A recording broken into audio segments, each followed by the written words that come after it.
विराम का अर्थ है रुकना, है ना। वाक्यों के बीच बीच में थोड़ी देर रुकने का संकेत करने वाले चिन्हों को विराम चिन्ह कहते हैं। ठीक है, शब्द वाक्यों के बीच में थोड़ी देर रुकने का संकेत करने वाले चिन्हों को विराम चिन्ह कहते हैं। इसको मैं आपको टीएलएम के माध्यम से और समझाऊंगी। ठीक है, चलिए बेटा, अब हम टीएलएम के माध्यम से विराम चिन्ह को समझते हैं। ठीक है, यहाँ पे देखो मैंने पूरे विराम चिन्ह को बनाकर रखा है। सबसे पहले हम देखते हैं विराम चिन्ह किसे कहते हैं। विराम का अर्थ, विराम मतलब रुकना, इसको मैंने पहले भी एक्सप्लेन करके रखा है। ठीक है, विराम का अर्थ होता है रुकना। वाक्यों के बीच बीच में थोड़ी देर रुकने का संकेत करने वाले चिन्हों को विराम चिन्ह कहते हैं। वाक्यों के बीच में थोड़ी देर रुकने का संकेत करने वाले चिन्हों को विराम चिन्ह कहते हैं। चलिए, इस एल्बम में और क्या है देखते हैं। पूर्ण विराम, पूर्ण विराम को हम ऐसे लिखते हैं। ठीक है, चलिए, पूर्ण विराम किसे कहते हैं। किसी वाक्य के पूरा होने पर पूर्ण विराम लगाते हैं। किसी वाक्य के पूरा होने पर हम पूर्ण विराम लगाते हैं। जैसे यहाँ पे देखते हैं, रेलगाड़ी पटरी पर चलती है। यहाँ पे हमारा वाक्य खत्म हो रहा है और रेलगाड़ी पटरी पर चलती करके बताया गया है। धोबी कपड़े धोता है। धोबी कपड़े धोता है, यहाँ पे पूर्ण विराम है। ठीक है बेटा, चलिए नेक्स्ट इस एल्बम में क्या है देखते हैं। अल्प विराम, अल्प विराम इस तरीके से लगाया जाता है। किसे कहते हैं अल्प विराम, देखेंगे किसी वाक्य में जहाँ थोड़ा रुकना होता है। किसी वाक्य में जहाँ थोड़ा रुकना होता है या किसी व्यक्ति या वस्तु को दूसरे से अलग दिखाना होता है। किसी व्यक्ति या वस्तु को दूसरे से अलग दिखाना होता है, वहाँ अल्प विराम का प्रयोग होता है। ठीक है, किसी वाक्य में जहाँ थोड़ा रुकना या किसी व्यक्ति या वस्तु को दूसरे से अलग दिखाना होता है, वहाँ अल्प विराम का प्रयोग किया जाता है। चलिए, अल्प विराम का प्रयोग किस तरह किया जाता है, इसे हम इस चित्र के माध्यम से समझते हैं। जैसे रजत, रोहन, गीता और कल्पना, तुम सब कहाँ जा रहे हो। ये सब बच्चे हैं यहाँ पे। रजत, रोहन, गीता और कल्पना, तुम सब कहाँ जा रहे हो। ठीक है, यहाँ पे अल्प विराम का प्रयोग किया गया है।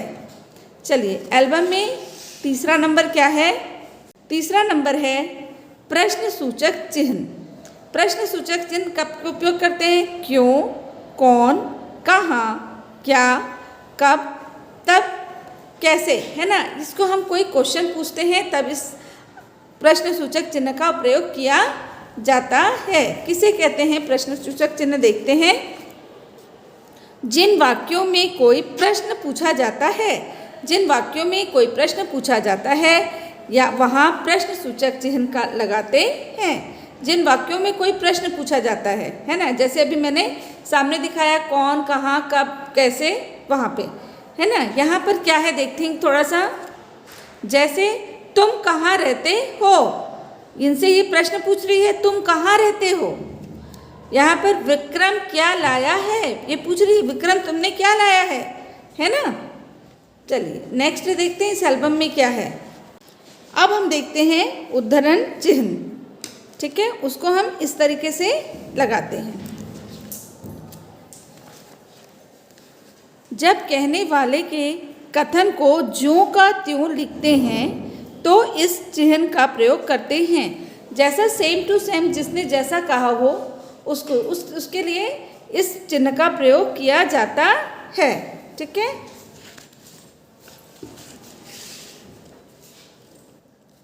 जैसे यहाँ पे देखेंगे, माँ ने कहा सभी पढ़ने बैठो।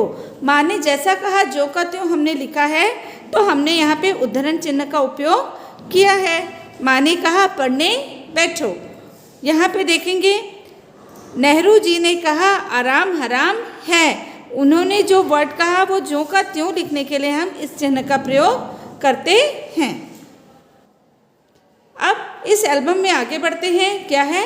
विस्मयादि बोधक चिन्ह। उसका उपयोग कब किया? ओह शाबाश, अरे वाह, छी, हाय।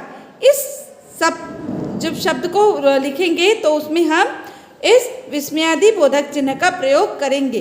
चलिए इसको भी उदाहरण के उसमें देखते हैं।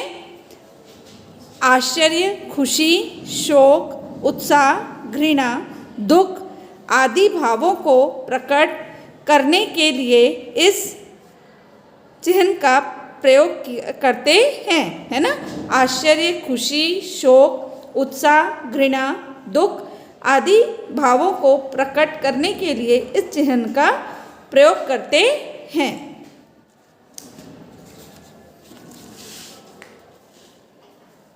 जैसे निकिता यहाँ आओ, यहाँ पे हमने विस्मयादि बोधक चिन्ह का उपयोग किया है। यहाँ पे नमन, बालक को यहाँ बुलाओ, यहाँ पे भी विस्मयादि बोधक का उपयोग किया गया है। वाह, मज़ा आ गया, यहाँ पे भी विस्मयादि बोधक का उपयोग किया गया है। अरे यह काम तुमने किया है, यहाँ पे भी विस्मयादि बोधक का हमने उपयोग किया है। ठीक है, अब इस एल्बम के आगे बढ़ते हैं। अभी कौन सा चिन्ह है? योजक चिन्ह। योजक चिन्ह किसे कहते हैं? चलिए हम देखते हैं। यहाँ पर दो शब्दों को जोड़ने के लिए योजक चिन्ह का प्रयोग करते हैं। दो शब्दों को जोड़ने के लिए, है ना, योजक चिन्ह का प्रयोग करते हैं। जैसे घर, द्वार, है ना। अब इसका उदाहरण देखते हैं। जीवन में हार जीत तो होती ही रहती है। यहाँ पे हमने योजक चिन्ह का उपयोग किए हैं हार और जीत को जोड़ने के लिए, है ना। यहाँ पे वह धीरे धीरे चल रही थी, वह धीरे धीरे, यहाँ पे भी दो शब्दों को हमने जोड़ा है। मुझे फल सब्जियाँ खाना पसंद है, फल और सब्जियाँ उसको खाना पसंद है। यहाँ पे भी हमने योजक चिन्ह का उपयोग किया है। अब इस एल्बम में देखते हैं निर्देशक चिन्ह। ये निर्देश करने का चिन्ह है।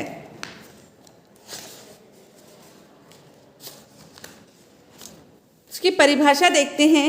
उदाहरण देते समय या बातचीत में कथन के लिए इसका प्रयोग होता है। उदाहरण देते समय या बातचीत में कथन के लिए इसका प्रयोग होता है। चलिए इसको देखते हैं उदाहरण सहित। इसका प्रयोग वाक्य के अंत में दिए गए उदाहरणों से पहले, वाक्य के अंत में दिए गए उदाहरणों से पहले, जैसे हमने एक निर्देशक चिन्ह लगा दिया। लिंग दो प्रकार के होते हैं, पुल्लिंग और स्त्रीलिंग।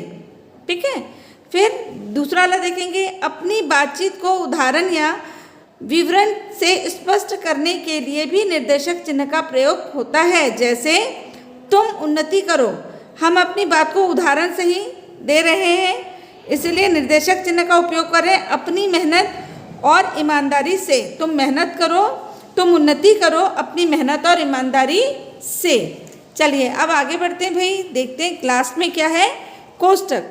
कोष्ठक का प्रयोग हम कब करते हैं? चलिए देखते हैं। इस तरीके से कोष्ठक लगाया जाता है।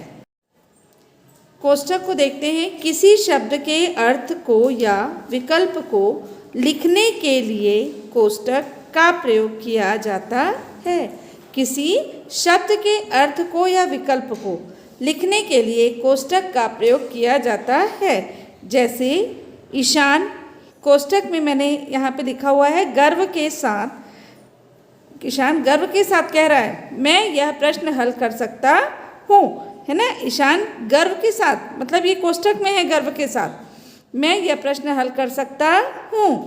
यहाँ पे दूसरा नंबर है हल्दी घाटी के युद्ध में चेतक मारा गया। अब ये चेतक कौन था? ब्रैकेट में लिखे महाराणा प्रताप का घोड़ा। इस कोष्ठक में हमने लिखा है महाराणा प्रताप का घोड़ा। तो हल्दी घाटी के युद्ध में चेतक मतलब महाराणा प्रताप का घोड़ा मारा गया।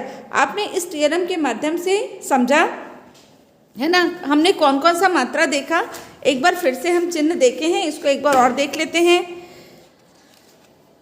हमने देखा है विराम चिन्ह की परिभाषा, पूर्ण विराम के बाद हमने देखा अल्प विराम के बाद हमने देखा प्रश्न सूचक चिन्ह, फिर हमने देखा उद्धरण चिन्ह, फिर हमने देखा विस्मयादि बोधक चिन्ह, फिर हमने देखा योजक चिन्ह, फिर में हमने देखा निर्देशक चिन्ह और आखिरी में हमने देखा कोष्ठक। इसको आप लोग बुक रीडिंग में और अच्छे से करेंगे बेटा और अच्छे से समझेंगे, ठीक है। बार बार उसको देखेंगे तो आपको ये समझ में आएगा कि कौन से चिन्ह का प्रयोग हम कब और कहाँ करते हैं।